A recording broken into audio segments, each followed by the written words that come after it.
Intrepid, you got to understand when the 90s were around, people didn't know if the SUV trend was still going to be a fad. So vehicles like this still performed very well because they offered a lower price point. They offered the big back seat. They offered the big cargo room.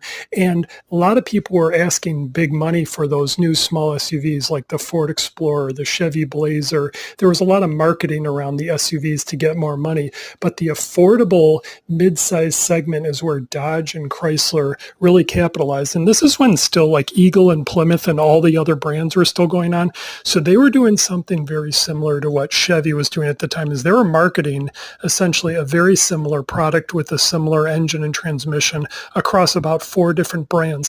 People didn't know if the SUV trend was still going to be a fad.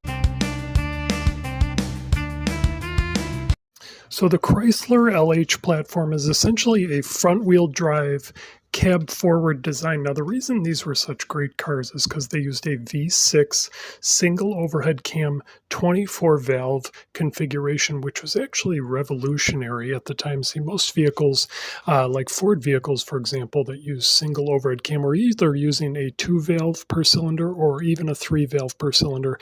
But there was really no one besides the Japanese competitors that were using a 4 valve per cylinder V6. And you got a lot of attention when you pulled up with a Dodge Intrepid or a Chrysler 300M or a Dodge Stratus. You know, people definitely noticed you because it was definitely a sportier car for the time. And SUV models were still kind of considered a fad. So having a sports sedan that had good V6 power and was good looking definitely made you.